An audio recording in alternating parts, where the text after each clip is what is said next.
I feel like black people expecting a God to change police brutality is ridiculous when a God didn't stop black people from being enslaved and violated.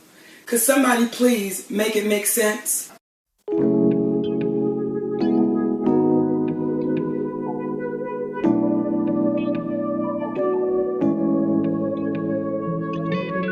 Hey everybody, welcome to A Pop of Culture. I'm your host, the Esoteric and Facetious, and this is A Pop of Culture, which is my video essay podcast where I speak on pop culture, social justice, and human experience from a black, bisexual, millennial perspective. Everything, and I mean everything I say, should be taken with a grain of salt, as I'm simply a recent college grad with access to a recording device and the internet. With that being said, there shouldn't be or so reason to critique my views unless it's truly relevant. If you disagree with anything I say, let's have a civil conversation in the comment section below. Before we get into the topic of this video, I want to advertise my cover channel, A Pop of Culture Sings, where I sing throwback R&B, contemporary R&B, pop music, whatever I'm feeling, whatever you're feeling. So if you want to be down like Brandy, if you're down to click RP Aaliyah, then definitely feel free to check that channel out. I am dropping my Tender Kisses cover very soon. Almost everything sounds the way it needs to, so it should be going up very soon, so stay tuned for that. Now let's get to the topic of this video. So today's video is going to be some unpopular opinions I have about the black community and black pop culture. I just want to make this video and say my piece on some things just because I'm a very opinionated person. If you've watched any of my videos, you know I'm very opinionated. You know I'm going to give my take, I'm going to say what I mean and mean what I say, so let's get into it. So the first unpopular opinion is I personally don't care if Aaliyah was played by Zendaya. So if y'all didn't know, there was an Aaliyah biopic that was made some years back. It was produced by Wendy Williams. It did not have the family's approval. There was a lot of controversy around that, and I watched the movie. The movie was not good. And I'm not the type of person where, well, let me be careful with what I say. I respect the family's wishes, but I'm the type where I can respect the family's wishes, but if the movie was good, the movie was good. But the movie just wasn't good. They didn't have the rights to a lot of the music. The acting was just alright. It wasn't that good of a movie. I feel like the issue with the movie is because the family didn't have their approval, they couldn't give us that secret sauce of this is stuff that we went through, and this is stuff we went through at this moment, this is the stuff that happened here, this is the stuff that nobody knows. I feel like when a person is no longer here, of course there's some stuff that's a part of their story that we'll never know, but if their family and if people who work with them are a part of the project, they can bring a lot of that life and that spice to the movie, because basically the movie felt like it was just a Wikipedia article put into a film. That Wikipedia article stretched into a 90-minute film, which is why I feel like it was so bad. That's why I feel like it just didn't do what it needs to do. There was a lot of controversy with Zendaya playing Aaliyah. She was initially going to be the person who played her. She did not end up taking the role, and some black people were so angry, they were so mad, they were so pressed, they were like, no,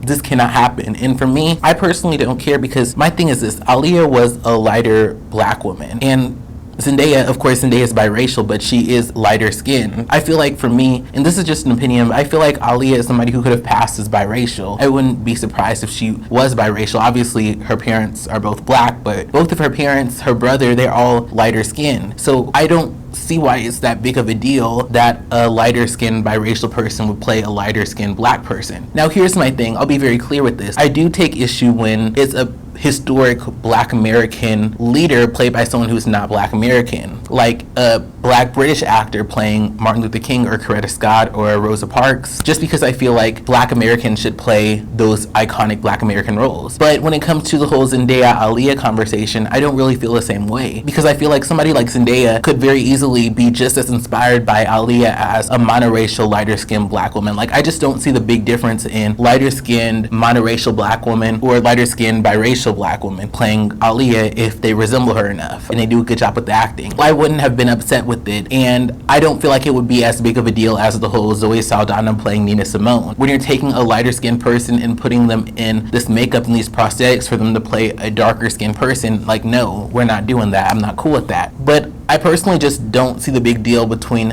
Zendaya playing the role. People could argue that that's taking a role away from a monoracial, lighter-skinned black woman, but at the same time, if we're really going to have that conversation about colorism, lighter-skinned biracial women and lighter-skinned monoracial black women are already people who are favored when it comes to roles. So if somebody's Aaliyah's complexion and conventionally attractive, I already feel like they have an upper hand. So I don't feel like one monoracial black woman who's lighter-skinned not getting the role of Aaliyah, I don't feel like that's as big of a deal as as the whole 𝘎𝒐𝒍𝒍𝒐𝒘 Nina Simone situation. But y'all let me know how y'all feel. I'm not one of those people who would get all worked up over that. And I'm not saying people are wrong if they got worked up over that, but I'm just not one of those people. Here we go with number 2. I said, we ostracize Black people who act different and are shocked when they marry out. And this is something I want to talk about in Black cisgender heterosexual relationships and also Black queer relationships. So let's get into it. I find it so funny how they'll act so shocked when a Black person who's been called an Oreo their whole entire life marries out, or when there's somebody who has untraditional interests like anime, they may be into K-pop, they may be into animation. There are certain Black people who are into these kind of nerdy things, and sometimes in the Black community they'll be judged, they'll be ostracized, they'll be looked at as weird. If you're a Black man and you don't like sports and you like anime and you read manga, sometimes people look at you different. If you're a Black woman and you like K-pop or you like those like Korean dramas or something that's not typical of what Black women are supposed to like, sometimes people will look at you weird and treat you different. So I just find it interesting how some Black people, they will alienate, they will ostracize people who act differently, who talk differently, and then when that person ends up dating people who aren't going to alienate or ostracize them for having those interests, then people act like, well, why are you dating out? Why don't you want to be with a Black person? And it's like, they'll sit here and like act shocked and they'll try to shame that person for dating out, but then it's like, you were shaming those people for existing as people they were. Now here's my thing, I definitely think there is a lot of space for Black nerds, for Black people with untraditional interests, and I don't think that those people necessarily need to date out. If you're a Black nerd, you can find a Black nerd partner. If you're someone who's Black who likes anime, you can find a partner who likes anime. So I'm not saying that it's a situation where Black people who have untraditional interest or who are different or who are Oreos have no choice but to date out. But I do feel like you can't be somebody who's always judging people who don't fit your idea of what it means to be Black and then act shocked when those people don't want to enter those spaces. If you don't create space in Black spaces for people who don't fit the norm of what being Black is, you can't be mad when those people seek out other spaces. I also wanted to talk about this from a Black queer perspective. One thing that really does bother me is I'll see people who will complain about people like Billy Porter and RuPaul dating non-Black people and being with non-Black partners. But the thing I find so funny is every other month, or really every month on Black gay Twitter, there's somebody who's saying, I want a nigga who acts like a nigga, I want a dude who acts like a dude, I don't want to date somebody who's feminine, I don't want to be with someone who's feminine. Black queer men will constantly shit on Black feminine queer men. Even Black feminine queer men will shit on Black feminine queer men. So it's just like, it's annoying to me when people will get mad at those feminine Black queer men for going where they're wanted. And I'm not saying there aren't Black queer men who are into feminine Black queer men, but it's just like, it's so funny to me how just like with the Oreos and the Blurds and all those people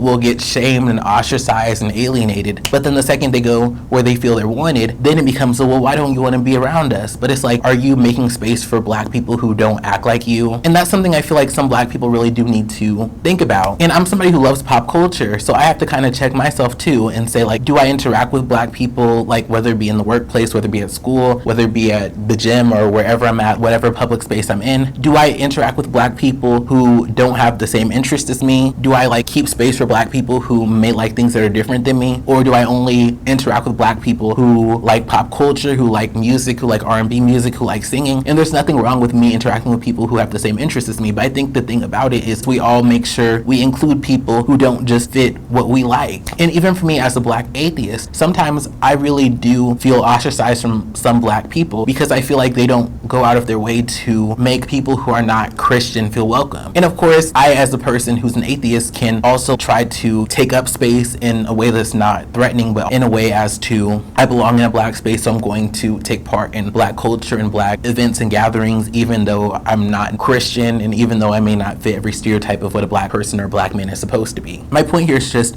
don't be surprised if people date out or find community outside of the Black community if you don't allow there to be space for them and their interests. To the whole Black queer thing, don't be surprised if Black queer men date out, especially Black feminine queer men, if y'all keep shitting on Black feminine queer men. And like I said, there is space in the Black community for Black nerds. There's space in the Black community for Black people who are into stuff like K-pop or Korean dramas or different stuff like that. And I believe if a Black person truly wants to be a part of the Black community, they will either create those spaces or find find those spaces, but I don't blame people for going to spaces where they feel wanted. And this is the last part of this whole don't be surprised if people date outside or find community outside of our community if y'all don't treat them nice. And this is going to be related to biracial and lighter skinned people. And of course, colorism is a thing, featureism is a thing, texturism is a thing. People who are lighter skinned, people who are closer in proximity to whiteness are often treated better in society and not treated the way that monoracial, unambiguous black people are treated. But one thing that I've definitely seen in the community, and this is something that really does bother me, and I may speak more about it in the future, but I really dislike this whole narrative that shitting on biracial and light-skinned people is activism, that is dark-skinned activism. I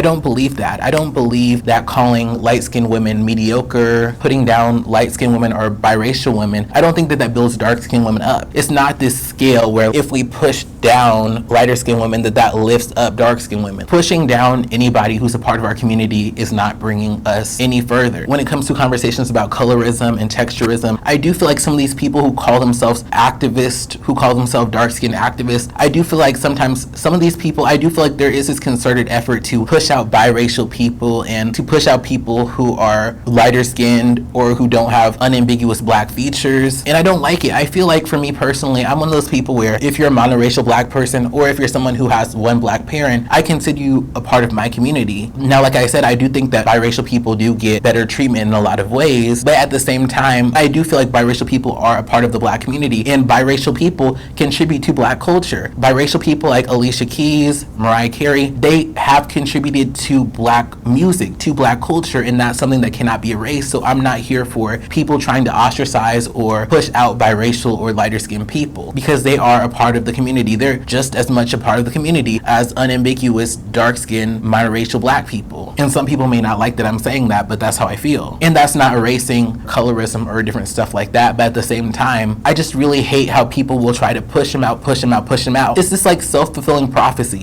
because people will say that whole thing of, oh, you think you're all that because you're biracial, and they'll like vilify biracial and lighter skinned people and then be surprised when those people marry out, and then they'll say, see, I knew that you thought you were all that. And here's my thing, I also feel like there is a lot of negativity towards dark skinned people by light skinned people. It's something that goes back and forth, so I'm not sitting here trying to make dark skinned people into the villain, but what I'm trying to say is people will kind of create this self-fulfilling prophecy with biracial and lighter skinned people where they'll hate on them, hate on them, hate on them, and then those people will either find their own community or date white people and not engage with the community, and then those people who were pushing them out will try to say, oh, see, well, why don't they want to interact with us? Why do they think they're better than us? Why don't they want to F with us? But it's like they'll ignore the fact that they tried to ostracize and alienate those people. Going back to my original point, I definitely feel like there's some black people who don't know how to create space in our community for other people who belong in our community, whether that be black people with untraditional interests, whether that be biracial people or lighter skinned people. I feel like we can't do this thing where we get mad at people for interacting with other communities or dating out if we don't give them space to feel welcome in our community. This is number 3. I said, and this is not all people, but I do feel like this is one of them. I said, we punish light skinned people for our trauma and project our negative experiences onto them. So here's my thing, I want to make it very clear, colorism is real, featureism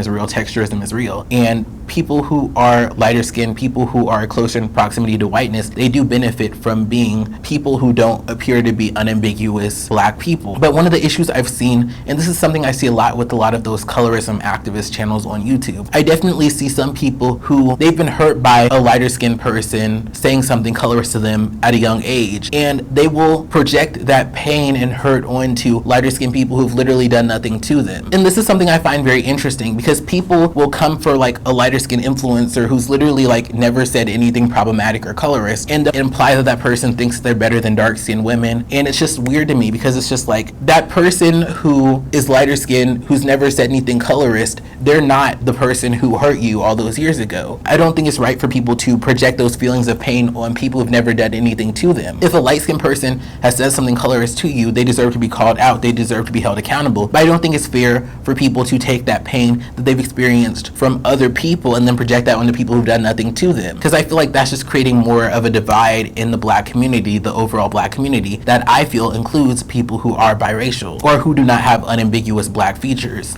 I don't want to make it seem like I'm just white knighting for light-skinned people, because there are light-skinned people who say hateful and colorist things, but it's just when I look at certain content creators who are in the whole colorism discussion in the colorism space, I feel like some dark-skinned activist people, so-called dark-skinned activist people, they've kind of built this career off of calling lighter-skinned women mediocre and bashing and bashing and bashing, and I feel like that's not okay. I guess for me, I'm like, I don't think it needs to be said that light-skinned people saying colorist things to black people are wrong. I want y'all to understand, I understand that light-skinned people saying colorist things to dark-skinned people is wrong. No doubt about it, it's wrong. But I feel like that's something we all know. We all know that, we should all know that, we should all understand that. But the issue is, that's a conversation I feel like we all know, we all understand that it's wrong to put dark-skinned people down, to make people feel bad about their hair texture or their skin tone or their skin color. I feel like we all know that, but I feel like the thing that people don't talk about is this viciousness that some quote-unquote dark-skinned activists put towards lighter skinned people or biracial people who have done nothing to them. I feel like both parts of the conversation are important to have. One, light skinned people shouldn't say colorist things to dark skinned people, but at the same time, like I said, like I feel like there's this weird idea going on in the black community where calling a light skinned woman mediocre or saying, oh, she isn't all that, people think that that's advocacy for dark skinned women, and it's not. Like, insulting a light skinned woman doesn't, like I said, it doesn't uplift dark skinned women. It's just tearing down other people who are part of the black community. I said in my notes, why is it okay to say that Saweetie's not talented? And this is something that I just wanted to get into, because if anybody says a critique of Normani, I love Normani, but I've noticed if you say anything about Normani, then it turns into a, oh, you hate black women, oh, you hate dark-skinned black women, you don't want to see a dark-skinned black woman win. But these same people who will talk day in and day out about featureism and colorism are the same people who will say that all these other people, these people who are lighter or who are non-black, the only reason why they're put on, the only reason why they're selling records is because of their skin tone. So for me, it's just this very much this double standard thing. Nobody can say anything about Normani or its colorism and hatred of black women, but you can call Saweetie, you can call Mulatto, you can call Cardi B, you can call them mediocre, you can call them basic. And it's like, no, if you're going to shield Normani from criticism because she's a dark-skinned black woman, then I feel like you should also shield these women of color from criticism and not degrade their talent. Because it's just so funny to me. People in the same sentence where they're defending Normani and saying that people don't like her because she's a dark-skinned black woman will go after people who are lighter skinned. And I think that's something that is really weird to me. There's this idea because somebody has light skin privilege that you can just say anything about them. And I find that really weird. And I'm like, has anyone else seen that? It's like Mulatto may benefit from colorism, but that doesn't necessarily mean that you get to shit on her craft. Cardi B and other people may benefit from being close in proximity to whiteness, but like that doesn't give you the right to shit on them or erase their career. Because that's my thing with Saweetie. I'm like, Saweetie, Icy Girl was my jam. Even like my type, like certain songs she's done, they are good songs. And I feel like people will shit on her and try to put her down and sit her down because she's of a lighter skin complexion. But I'm like, I feel like some of Saweetie's songs hit just as hard as Slow Millie. But it's like, y'all don't want to see that because she's a lighter skinned woman. And like I said, colorism exists and colorism impacts people like Slow Millie. But I just feel like some people, it's like the way they want to advocate for colorism is just uplifting somebody just because they're dark skinned and pushing somebody down because they're light skinned, and I feel like that's not the answer. I feel like the answer is supporting people you like, and if somebody's a person of color, we love that even more. If somebody's black, we love that even more. We're black and we want to see black people winning. But I feel like the issue is, it's not this either or of like, if I defend this person who's dark skinned, that means I also have to punch down on somebody who's lighter skinned. I don't like that, and I see it a lot, but it's one of those things you have to be very delicate about because colorism is a very sensitive topic. But it's like, at the same time, the people who call themselves dark skinned activists who really are just punching down on certain lighter skinned acts, it's like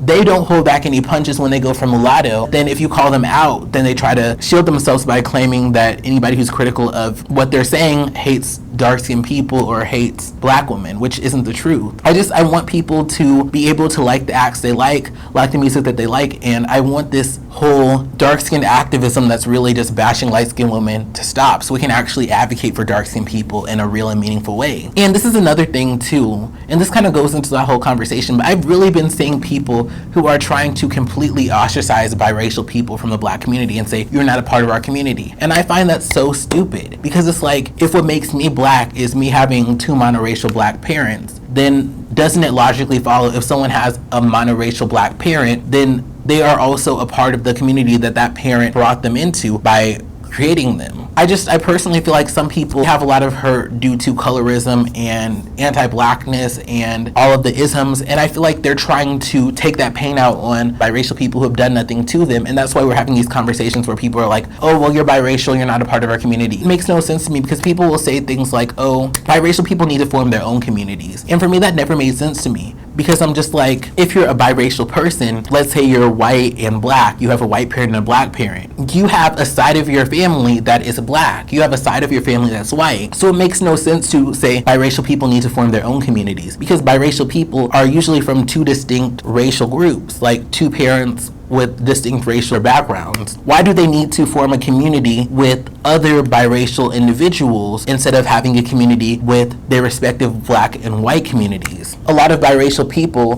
don't have biracial parents. They have monoracial parents. It makes no sense to me that people say biracial people need to form their own community, because their community is their respective racial backgrounds, and they have just as much of a right to the black community as monoracial black people. I feel like when monoracial black people try to exclude biracial black people from the black community, it gives me very much, you don't have to go home but you can't stay here vibes. And I just feel like I feel like people need to get over whatever animosity that they have towards lighter skinned biracial people, because gatekeeping biracial people from their community and their culture is wrong. I'm not saying we can't address colorism and texturism and featureism, but ostracizing people from their birthright, from their black culture, that's wrong. And I'm never gonna change my mind on that. I'm not saying that you can't have conversations with biracial people, especially biracial people who benefit from colorism and texturism and featureism. I'm not saying we can't have conversations with those people about the privilege that they have, the privilege that they carry, but I just hate this idea of vilifying these people and trying to act like they don't belong and saying this whole stuff of, oh, well, biracial people need to have their own community.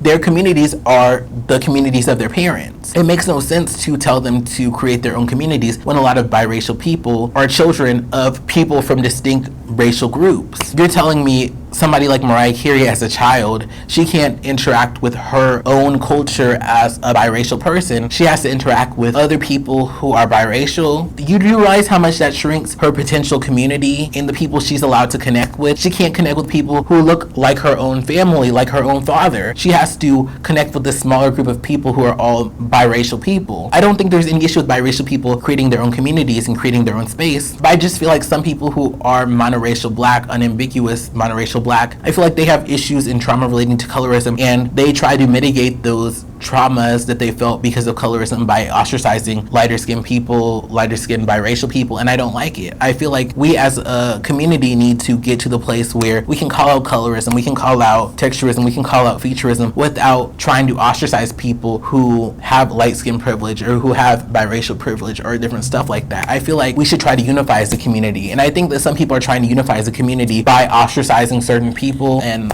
I'm not feeling that. So let's get into number 5. So number 5 is don't date me because you want #black love. And I'm somebody, I would love to have a black partner. I'd love to date somebody black, have unambiguous monoracial black children. But one of the things I've noticed being on dating apps, I'm not on dating apps right now, but when I was on dating apps, I would notice like some black people would match with me, and when we'd have conversations, trying to get to know each other and, feel each other's vibes, feel each other out, see what we're giving, see if we're compatible, there'd be some people who would like literally spend so much time talking about their disdain for white people and how they're so not attracted to white people. And for me personally, it would make me question, are you interested in me because you like me and you're attracted to me, or are you interested in me because you're so unattracted to white people that makes me, myself being black, now I'm an option, not because you're attracted to me necessarily, but because I fit what you want as in an unambiguous black male partner. And I don't know if that makes sense, but I'm going to try to break it down. I have no issue with dating people who want to have a black partner as I want to have a black partner, but I think my issue is when I'm having a conversation with you, when I'm getting to know you, if you're making it out that you're just so disgusted by white people and you're just so turned off by them and you don't know how you could ever date a white person, and you're not talking about how you're attracted to me and why you're interested in me, that can make me feel like you're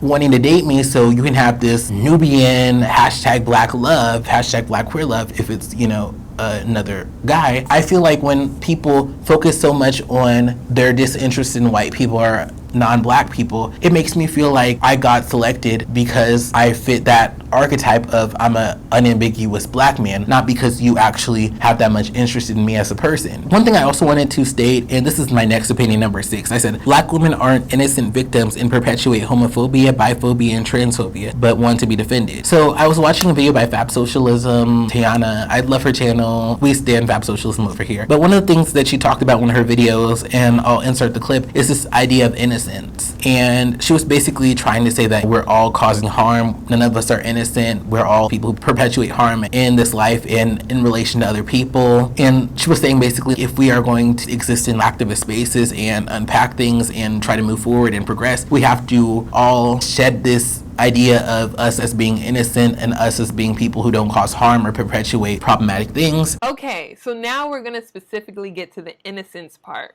Okay, so this person says, there was a post called Letting Go of Innocence, and you write, quote, "It's time to let go of our interpersonal obsession with innocence and guilt and see those concepts as what they are. Having facilitated conflict and transformative justice processes, I can feel how programmed we are to grasp for innocence. Innocence offers safety, while guilt leaves you at risk for expulsion and isolation. Neither are fixed states, identity traits, but we treat them that way. And so many times in supporting people to wade through hurt feelings, harm, I found that so many of us want innocence separate from accountability," end quote. Gosh, this binary approach to guilt and innocence feels as salient as ever because I see how many are so quick to assign guilt and in turn are also incredibly quick to seek out groups that they believe are able to absolve them. So I'd like to bring this up in context to conflict and why it's really imperative for all movements to move out of this binary. I wrote that after facilitating some conflict and being on the phone with people that were just vying for innocence with me. And there was a part of me that was like, I'm not a judge. I'm not going to bestow innocence on you. But at the same time, I could hear their desperation in a way, the fear of what would happen if they were made guilty. And all of that obscures what actually happened, what actually needs to happen. What do we do from here? And that's the most important work to me.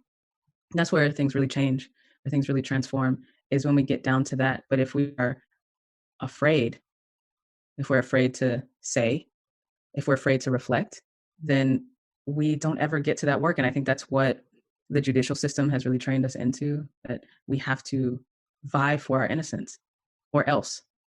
And so we do that amongst each other, but we never get to what now? We never get to healing. We never get to any of that. That's much more transformative. And I think, the binary way of approaching our goodness or innocence is so detrimental to liberation of any kind, to being authentic in any way, to having sustainable relationships. It's a paradigm that, we talked earlier about culture of denial. James Baldwin really taught me this, that is, as an example, whiteness, that is one of the things that gets folded into the concept of whiteness, is perpetual innocence. And so no matter what whiteness does, it has to be innocent because of how it was created. Now, this isn't white people, but it's like the concept of whiteness must be innocent, must have a justification for what it's done. Christian hegemony also offers us this in kind of like good and evil, these binary ways of being. But it really keeps us kind of like scrambling for these assignments or these declarations, especially for people or groups that don't have access to innocence. Very often we have to scramble because we know what guilt brings. But I think there's another way. I just think it requires a different attention inside of our cultures and inside of our groups or communities, that we can stay in a little bit more complexity. And I kind of wanted to talk about this because I am someone who tries to be an ally and advocate to Black women, but one of the struggles I have when it comes to that whole conversation is I'll see Black women who will like constantly try to pull this narrative of like hashtag protect Black women. The Black woman is the most unprotected person in America. Leave Black women alone. I have no issue with supporting Black women or advocating for Black women, but the issue I'm starting to see is some Black women, they will use this hashtag protect Black women, hashtag the Black woman is the most unprotected woman in America. They'll use these sayings and rhetoric as a way to shield themselves from accountability. And this is something I see a lot. Black women will like call Black men dusties, and they'll go after Black men, and they'll go after like issues within Black men. They'll say stuff like niggas ain't shit and all this, that, and the third. But then anytime a Black man is critical of a Black woman, then they'll use this whole a Black woman is the most unprotected woman in America. Protect Black women, leave Black women alone as a shield. And I advocate for Black women and I try to defend Black women, but my thing is this: you don't get to do this thing where you throwing stones, trying to come for black men, trying to come for black men, trying to come for black men. Now, hold black men accountable, I have no issue with that, but when you sitting here trying to niggas ain't shit, niggas ain't shit, niggas ain't shit, but then anytime a black man's critical of a black woman, it's the end of the world and nobody wants to protect black women, everyone's going after black women. Like, I feel like you can't use that as a shield from accountability. Like I said, call black men out, and obviously in our society, our patriarchal society, black men have more power than black women do. But I think my struggle with this conversation is black women are not immune from causing harm. I see black women who are constantly being transphobic, being homophobic, and being biphobic, and they'll never hold themselves accountable for that, but then they'll want to play the victim. And I guess here's my thing. I'm very much about accountability, but I feel like accountability goes both ways. I'll constantly see black women trying to say, oh, well, black gay men can be misogynistic, black women can be misogynistic, but they'll never talk about how they play into homophobia. And here's my thing. Not all black women are homophobic or transphobic, but even with black women who consider themselves to be allies, some of them will still perpetuate certain harmful narratives. Like, they'll not necessarily treat queer men as men or like see them as equal to, I guess, more straight presenting, straight acting men. And I feel like there's a lot to unpack with that, and that's the whole conversation in itself. But I try my best to advocate for black women and to be an ally to black women and to listen to black women. But I just feel like you can't be throwing stones, like coming for other groups of people in the black community, but then try to use the shield of the black woman is the most unprotected, no one respects black women, leave black women alone. There will be black women who will come for black men and then say this, leave black women alone. That's why I feel so complicated about the whole Kevin Samuels situation, because he said a lot of nasty things towards black women, and I'm not defending that, but it's also like some of the same people who are mad about Kevin Samuels saying stuff about black women were people calling him kitten heel Samuels or whatever they were saying about him and calling him gay. And it's like, black women will know black men's pain points. Like, a lot of black men, a pain point, a sore spot for them is their masculinity, because we expect black men to be so masculine and to do all this and to do all that. So it's like black women will literally like poke at black men's pain points, but then they'll get mad if black men poke at their pain points. And for me, I'm like I said, I feel like with colorism, like, we have to call out all the issues when it comes to colorism. And I feel like with black men and black women, we have to call all the issues. Like, you can't be somebody who gets upset if a black man comes for things that black women are sensitive about, like their hair, but then go after things that black men are sensitive about, because none of us win. So I think that's my struggle with the whole situation. I do think there's a lot of things that black women go through, and I try to listen, I try to understand what black women are going through, but I think my issue is that it's just, I feel like black women can't expect for black men to advocate and listen to them if they don't acknowledge the harm that they cause in the community. I just want to say, I have no issue with black women calling out issues in the community, but I do feel like black women sometimes try to use that defense of, oh, the most disrespected person, the most unprotected person in America is the black woman. But I feel like I honestly kind of want to debate that and tackle that, because I feel like some black women who will state that they don't realize if the situation is dire for black cisgender women, it's like the situation is even more dire for black trans women. And that's not invalidating the struggles of black cisgender women, but it's just, I just feel like some black women want to be the only victim or the only person who needs protection or who needs advocacy. And one of the things I struggle about with this conversation is I personally feel in the black community, which is very homophobic, biphobic, and transphobic, I feel like black women, black cisgender heterosexual women, because they are a part of black courtship, black dating, and the stereotypical black home structure of the black man and the black woman, I feel like black women do hold a certain level of power in the fact that they belong as people who are a part of the normative family structure. Whenever I see someone talking about the most unprotected person in America is a black woman, I question, like, have you looked into the struggles that LGBT black people face? Have you looked into the struggles like black trans women face? Because I just feel like some black women, they don't want to, like I said, acknowledge the harm that they can cause, and they don't want to acknowledge how other people may also be struggling. And this is something I really wanted to get into, especially with like some black commentary YouTubers, and I'm not trying to start some beef, but I just want to say I remember a few years back, Angelica Ross, who was on Pose, we love her as Candy, legendary actress. Angelica Ross said that black trans women should be a part of Black Girls Rock, the whole black TV event that celebrates black women and black women empowerment. And there were so many black women who were being extremely transphobic towards her, but these same black women will try to pull out the card of no one cares about black women, nobody wants to protect black women, the most disrespected person in America is black women, while they use their power and influence to try to make sure no black trans women were featured in the show. And that's my issue. You can't just use this whole the most disrespected person in America is a black woman card as a way to not take accountability for the harm you cause and to not acknowledge that there's other people out here who are struggling and who are disrespected and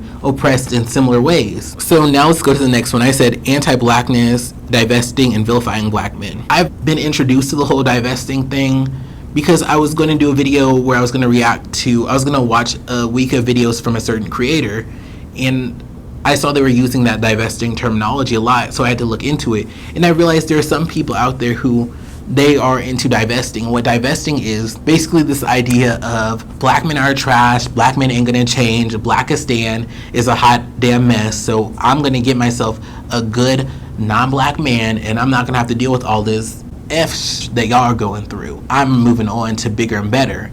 And when I started looking at some of these videos on divesting, I was just so shocked because I saw these people who are really going out of their way to vilify black men. And I'm not saying you can't hold black men accountable, but I feel like divesting is this vilification of black men. This idea that black men are the worst, horrible thing ever. And I feel like it's this trauma where black women have been hurt by some black men, and they've been hurt so bad and they've never healed, and then they've never done the work to heal. So now they're trying to make it that every black man is bad, rather than the certain experiences you've had with certain black men are bad. So I just wanted to say that here. Divesting is anti-black.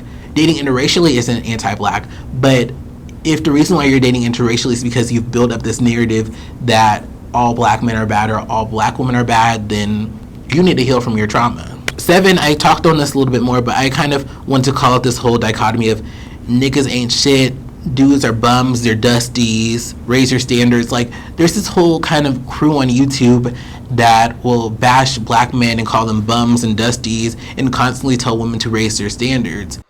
Hey y'all, just a voiceover for clarification. One of the things that I want to clarify is when I'm saying that there's YouTubers, female YouTubers, black female YouTubers who talk about dating and hypergamy and all of this, one of the things I see a lot is this idea of constantly raising your standards. You are the prize. And one of the things I find so funny is 90% of the time when I see women, like femininity, women dating channels saying, raise your standards, it means go after men who are more conventionally attractive and who are making more money. So it's just funny to me because the same people who will watch this content and say amen, amen, have an issue with people like Kevin Samuels telling black men to raise their standards in similar ways. One thing I want to note about a lot of these channels, because I've watched a lot of these channels, because I feel like they fall into that self-care, self-help line, but then they also, like I said, kind of go into this pipeline of the femininity, hypergamy, divestment stuff. But I feel a lot of them, they start off as self-help channels. But one of the things I want to note with this whole conversation is when it comes to the women who are the targeted audience of these creators, they are the prize. And a lot of times they are told, like, as they're the prize and they deserve all of this, that, and the third. But then when it comes to the men that these women are potentially going to date, then it turns into a conversation of how do they look, how much money do they make. I think this is an issue because if you make yourself comfortable like constantly speaking down to black men because of your perception of what their shortcomings are, I don't think it's fair for you to scream bloody murder if black men are critical of you. And that's not excusing problematic things that Kevin Samuels or other men in the manosphere have said. I don't really watch that content like that. But I guess going back to that point of feeling like some black women use the most unprotected woman in America is a black woman card. I feel like some black women feel very comfortable with the whole niggas ain't shit dialogue, but then feel very uncomfortable and very upset anytime black men are critical of them. And I just feel like if you can dish it, you can take it. And I'm not saying that justifies some things that black men say towards black women, but I do find it annoying when I'll see some black women, their whole Twitter timeline will be talking about how black men are this and black men are that. But if they see a single tweet by a black man about a black woman, then it's like the end of the world. But it's like, how did you expect black men to feel when you were going day in and day out talking about them? And critique and accountability are not attacks, but I do think there are some black women who will go off on black men constantly, but then still expect black men to continue to support them. And I'm not saying the protection of black women should be a transactional thing, but I do think it's funny how black women will like publicly disrespect black men, but then they'll talk about, why aren't you protecting us? Why aren't you defending us? And it's like, can you really have it both ways? I don't think that anybody, man, woman, non-binary person, should be with somebody who they feel doesn't make them happy. But I just get kind of annoyed when I see people who will watch these femininity hypergamy channels who constantly say raise your standards, specifically in relation to getting a man who's extremely conventionally attractive and who's making a lot of money, judge Kevin Samuels content when it's saying that men should be able to pick what type of woman they want? Because it's like, if you're going to judge men in this way, then why aren't you okay with being judged in this way? And I feel like, for me, this is why I have the complicated feelings about the Kevin Samuels situation. Because the same people who will say, you don't need a bum, you need to raise your standards, you need to raise your standards, you need to raise your standards, you don't need a bum, you don't need a dusty, these niggas ain't shit, da da da da. They'll be mad if a black man decides that he doesn't want certain types of black women, or if he only wants to be with a certain type of black woman. And I feel very complicated about this, because I just feel like a lot of this is the same exact thing. Now, I will say there is misogyny and misogynoir with some of the stuff that some of these people like Kevin Samuels said. I think my issue is, I do feel like there is some commonality and hypocrisy on both sides, because in college I watched a lot of self-work content, and I'm going to get into that later, because I'm definitely going to make a video where it's like self-help to femininity and divestment complex. Like, I definitely feel like there is this pipeline where you watch certain videos by certain creators who make videos on topics that a lot of 20-somethings are going through, and their channel kind of turns into this pipeline of femininity and hypergamy. And I don't think there's an issue with somebody, if you want to be hypergamous, you be hypergamous, but I feel like there is this kind of hypocrisy going on, because there are black women who will go in on black men, niggas ain't shit, they dusties, they broke, they trash, da da da. But then if a black man critiques black women in a similar manner, then it's the end of the world. I'm one of those people where I'm like, I know there are black men and black women who I'm going to connect with, who are going to be there for me. So I never feel the need to call somebody a dusty or this or that, or put people down, because I know that I've got some good traits and attributes, and I can attract somebody who has good traits and attributes who's black. So I don't really feel the need to go into this whole dusties, this, that, and the third, these people ain't shit, they ain't this, they ain't that. Because even when people talk about raise your standards, a lot of times raise your standards means go for more conventionally attractive and higher earning men. And there's no issue if somebody wants to go for a more conventionally attractive or higher earning man, but it's just like, if you are basing things on money and on looks, you can't be mad if people who are men are looking at stuff when it comes to looks. Because that's my thing. I feel like some women will literally like go in on men's looks and say, oh, I don't want to be with a man who doesn't have this, this, this, and this. But then it's like, if a man says, I don't want to be with a woman who has this, this, and this, or who doesn't have this, this, and this, then it's the end of the world. Like, I feel like if you are going to be somebody who is going into dating where you're focused on things that are not just how the person is, their personality, whatever kind of person they are, what morals and ethics they have, if you're going into relationships and going into love, if you're going into love looking for more superficial things, I feel like you can't be mad if the people who you're looking at and considering also go for more superficial things, because it was okay when you were doing it. So I don't like when somebody's doing it to you, it's an issue. That's one of my issues with the whole hypergamy, niggas ain't shit, bums, dusties, raise your standards, because it feels like it's only an issue when it's going towards you. It feels like you're okay with it when it's going towards other people. And the last one, and this is the last one, I don't have much time, I do feel like religion is holding the black community back. I just feel like if we took the same energy that's going into churches, the same money that's going into churches, and we just had like community meetings with people outside of religion, I feel like if we stop putting everything on God and Jesus, I feel like we could get a lot more done. I don't look down on people who are religious. If you're religious, you're religious, and I respect that, but I just feel like religion is holding the black community back, because I feel like religion is stopping black people from accepting LGBT people, which I feel could mobilize us more. I feel that homophobia and transphobia is keeping us divided. I feel a lot of this